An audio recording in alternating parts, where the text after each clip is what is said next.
नमस्कार, बहुत स्वागत है आपका हमारे इस खास पेशकश में। मैं हूं आपके साथ अमित शर्मा। छत्तीसगढ़ के नवा रायपुर में कल से कांग्रेस का 85वां महाधिवेशन शुरू हो चुका है। आज अधिवेशन का दूसरा दिन था और लगातार कांग्रेस की बैठकों का दौर इसमें हुआ। आपको बता दें कि आज के कार्यक्रम की शुरुआत कांग्रेस के राष्ट्रीय अध्यक्ष मल्लिकार्जुन खड़गे के अभिभाषण से हुई। इस भाषण में उन्होंने कांग्रेस के पिछले महत्वपूर्ण कार्यों को गिनाया और वहीं बीजेपी पर निशाना साधते हुए कहा कि यह दौर बहुत मुश्किलों से भरा हुआ है। 75 वर्ष में आज देश सबसे कठिन चुनौतियों से गुजर रहा है। सत्ता में बैठे लोगों ने देश की जनता के अधिकारों और भारत के मूल्यों पर हमला बोल रखा है। इसीलिए आज एक नए आंदोलन के शुरुआत की जरूरत है। हर कांग्रेस को, हर देशवासी को आगे बढ़कर, उठकर संकल्प लेकर ये कहना होगा, सेवा, संघर्ष और बलिदान। सबसे पहले हिंदुस्तान। सेवा, संघर्ष और बलिदान, सबसे पहले हिंदुस्तान, ये हमारा नारा होगा।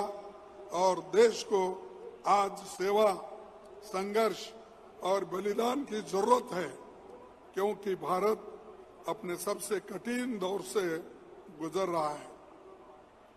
आज भाजपा अपने सत्ता के स्वार्थ के लिए संसद से लेकर सभी संवैधानिक संस्थाओं की मर्यादाओं का अधिकार को तोड़ रही है।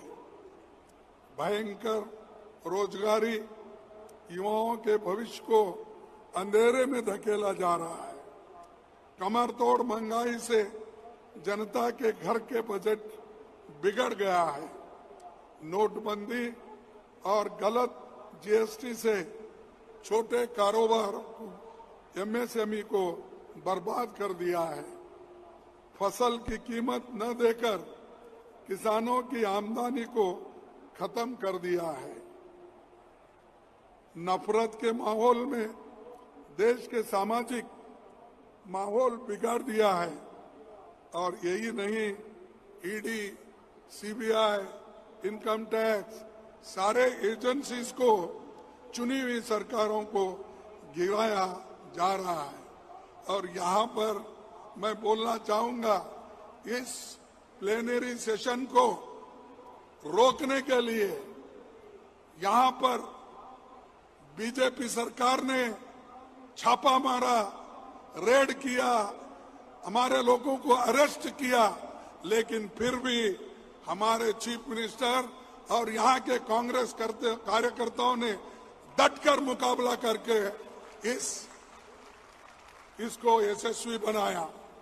ये है कांग्रेस के लिए एक बहुत बड़ी ताकत। तो कांग्रेस के लिए बहुत बड़ी ताकत यह है कि उसने प्लेनरी सेशन को भी यशस्वी बनाया, एकजुटता का परिचय दिया। तमाम बातें कांग्रेस के राष्ट्रीय अध्यक्ष मल्लिकार्जुन खड़गे ने आज महाधिवेशन के दूसरे दिन कही। साथ ही नोटबंदी, जीएसटी को लेकर भी केंद्र सरकार पर निशाना साधा। इस बीच पार्टी की पूर्व अध्यक्षा सोनिया गांधी ने राजनीति से रिटायरमेंट का इशारा कर दिया। सोनिया ने अपने संबोधन में कहा कि भारत जोड़ो यात्रा के साथ ही मेरी राजनीतिक पारी अब अंतिम पड़ाव पर है। सोनिया ने पहली बार पार्टी अध्यक्ष की कुर्सी संभालने से लेकर अब तक आए उतार चढ़ाव को लेकर अपनी बातें रखी हैं।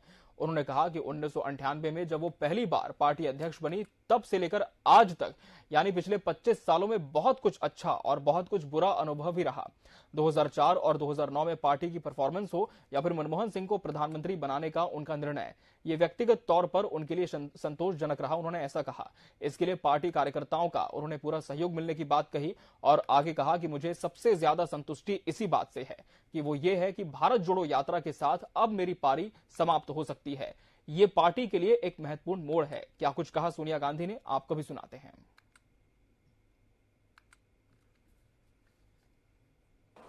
Friends, this is a particularly challenging time for the Congress and for the country as a whole.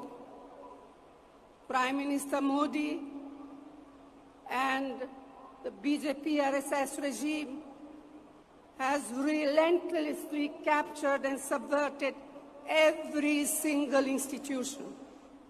It ruthlessly silenced any voice of opposition. It has caused economic ruin by favoring a few chosen businessmen at the expense of all others and of the people, of ordinary people. And most distressingly, it fuels the fires of fear and hatred against fellow Indians. It viciously targeted minorities and ignored crimes and discrimination against them, against women, against Dalits, and against Adivasis. It mocked Gandhiji, and through its words and actions shows its contempt for the values of our Constitution. In many ways, the situation today reminds me of the time when I first entered politics. Then, as now, we faced a difficult struggle ahead. And at this crucial time, each one of us bears a special responsibility towards our party and towards our country. The Congress is not just a political party. We are the vehicle through which the people of India fight for liberty, equality, fraternity, and justice for all. We reflect the voices of people of all states, religions, languages, castes, and genders. We work to uphold the dignity and fulfill the dreams of each and every Indian. So the path ahead is not easy, but my experience, as well as the rich history of the Congress, tells me that victory will be ours. To achieve it under Khargeji's leadership, we must tackle the regime with boldness and vigor and stand side by side with the people it attacks. We must reach out to people and convey our message with clarity and cohesion. We must work with discipline and timelessness to respond quickly in this fast-paced age. Above all, we must be ready to put aside our personal expectations, make sacrifices, and work with unity and a sense of common purpose. तो कांग्रेस की पूर्व राष्ट्रीय अध्यक्ष सोनिया गांधी अपने इस भाषण में, अपने संबोधन में कह रही थी कि जब राजनीति में उन्होंने प्रवेश किया तब स्थितियां बहुत अलग थी, लेकिन आज काफी सारी चुनौतियां भारत देश के सामने हैं। आज संघर्षों में वृद्धि हो चुकी है। उन्होंने ये भी कहा कि जिस तरह के संघर्ष आज के नौजवान देख रहे हैं, आज की राजनेता देख रहे हैं, जो विपक्षी पार्टियां देख रही हैं, ऐसी स्थिति पहले कभी नहीं थी। मुख्यमंत्री भूपेश बघेल ने भी इस महाधिवेशन में संबोधन दिया। उन्होंने कहा कि आज देश महंगाई से जूझ रहा है, युवाओं के हाथ में काम नहीं है, कोई नौकरी नहीं है, किसानों को दान नहीं मिल पा रहा, मजदूरों को भी किसी तरह का पारिश्रमिक यथावत नहीं मिल पा रहा है। मुख्यमंत्री भूपेश बघेल ने सबसे पहले कहा कि इस महाधिवेशन के लिए मैं हृदय से कांग्रेस आलाकमान का आभार जताता हूं। छत्तीसगढ़ देश का हृदय स्थल है और वहां कार्यक्रम करने के लिए इस जगह का चयन हुआ, इस जगह का चयन किया गया और आज देश महंगाई और गरीबी से जूझ रहा है। ऐसे समय में जब राहुल गांधी पदयात्रा करते हैं, पूरा देश राहुल गांधी को बड़ी आशा की दृष्टि से देख सकता है। मुख्यमंत्री भूपेश बघेल ने अपने संबोधन में और क्या कुछ अहम बातों पर जोर दिया, आपको भी सुनाते हैं।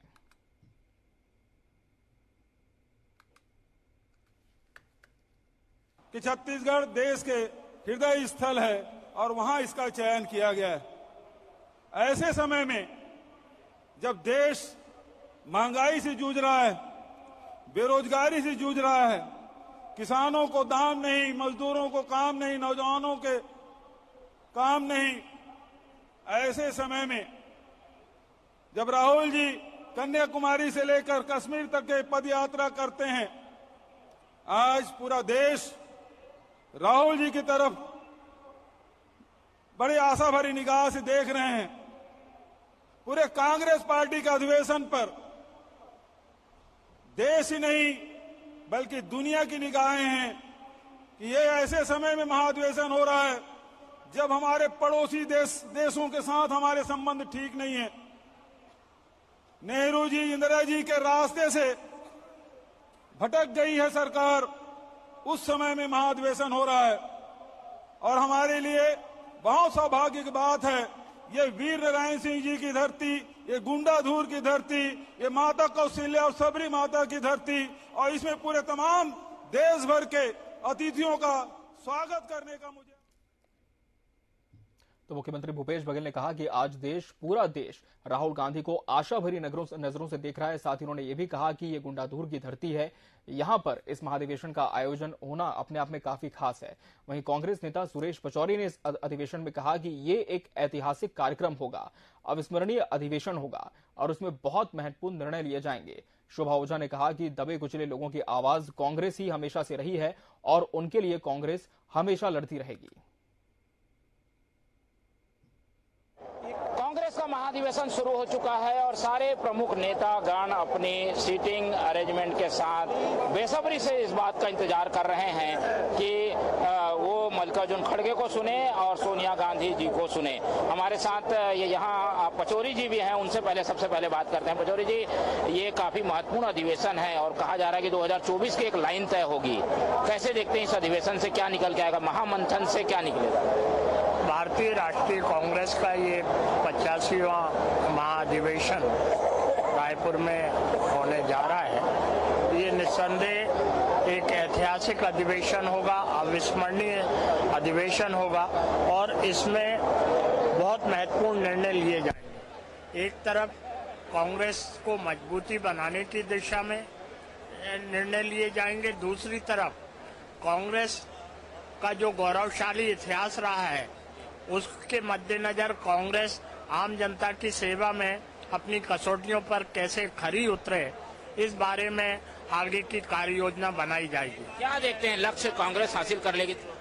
निस्संदेह 2024 का जो लोकसभा का चुनाव है वो देश के लिए महत्वपूर्ण होगा, क्योंकि वर्तमान में जो भारतीय जनता पार्टी के नेतृत्व वाली दिल्ली की सरकार है उसने देशवासियों से जो वादे किए थे उन वादों की पूर्ति की दिशा में कोई कदम नहीं उठाए।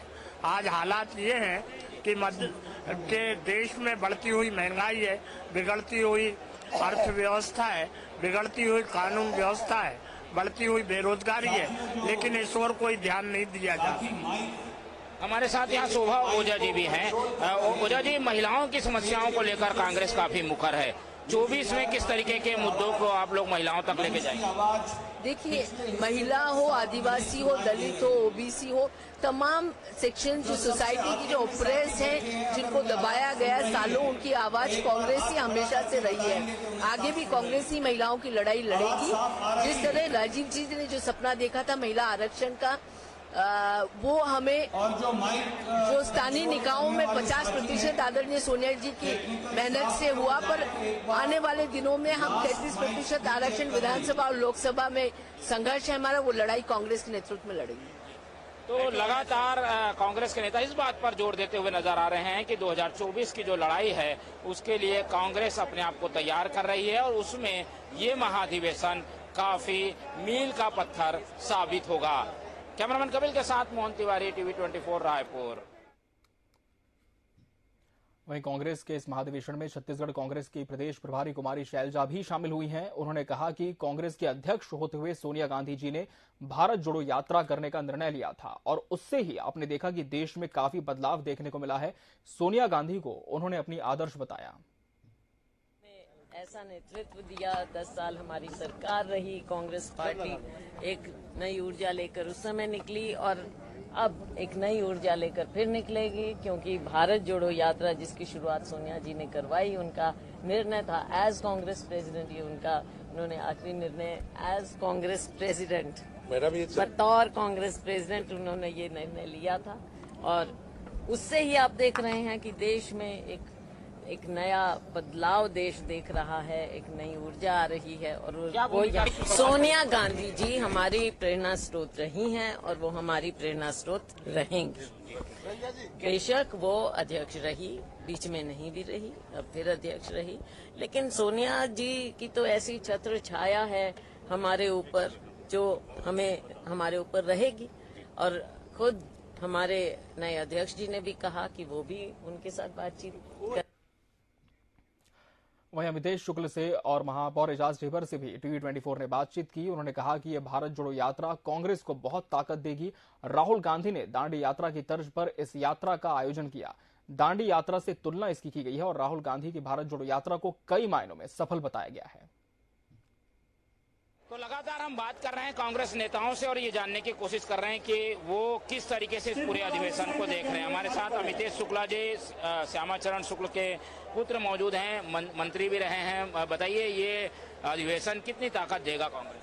बहुत ताकत देगा, क्योंकि जो दांडी यात्रा जैसे महात्मा गांधी जैसे राहुल जी ने यात्रा करी है कन्याकुमारी से लेकर पूरे कश्मीर तक, ये अलग जगाएगी। ये जो भारत तोड़ने का जो प्रयास कर रहे हैं भाजपा के लोग, वो भारत जोड़ने का प्रयास कर रहे हैं और निश्चित रूप से कांग्रेस को बहुत ताकत मिलेगी।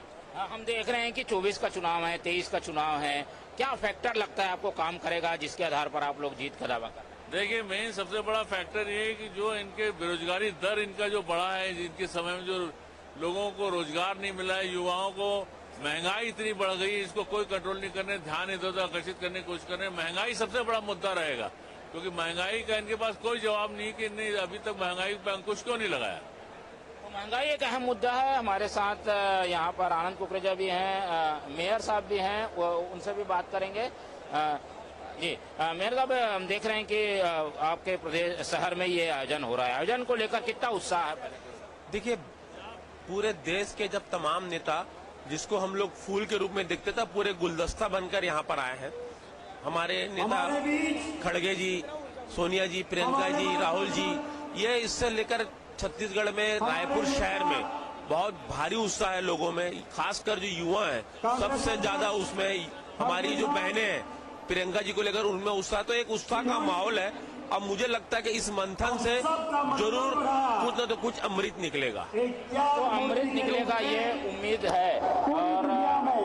और बाकी लोग हैं, उनसे भी एक करके बात करने की हम कोशिश करेंगे, लेकिन जो मूल रूप से बातें सामने आई हैं उसमें इसी बात पर कांग्रेस जोर देते हुए दिखाई दी है कि जो कांग्रेस है वो बेहतर ढंग से मजबूत हो। और कुछ लोग हैं, ये पूरा जो एरिया है वो AICC मेंबर्स का है। और अब मेरे पीछे आप देख पा रहे होंगे कि राहुल जी पहुंच चुके हैं मंच में, सोनिया जी पहुंच चुके हैं और मल्लिकार्जुन खड़गे भी यहाँ पर पहुंच चुके हैं। तो सारे प्रमुख नेतागण मंच पर आपको दिखाई दे रहे होंगे।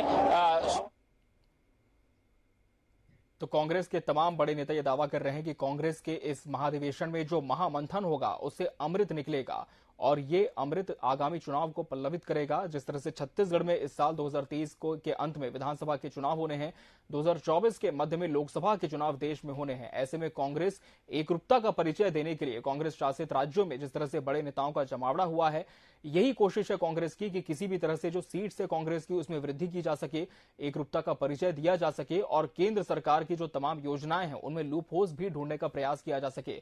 विभिन्न कमेटियों का निर्धारण किया गया है। बैठकों का दौर महाधिवेशन में लगातार जारी है और आज अधिवेशन के दूसरे दिन का समापन हुआ है। कल होगा इस अधिवेशन का तीसरा दिन, यानी कि अंतिम दिन। जब इस पूरे महाधिवेशन का समापन होगा तब किस तरह का प्रारूप आगामी समय में प्रदेश कांग्रेस और राष्ट्रीय कांग्रेस का देखने को मिलेगा, इस पर सभी की नजरें टिकी रहेंगी। टीवी24 भी लगातार पल पल की अपडेट्स, इस महाधिवेशन के जो तमाम जानकारी है वो आप तक पहुंचाता रहेगा। फिलहाल मुझे दीजिए इजाजत, नमस्कार।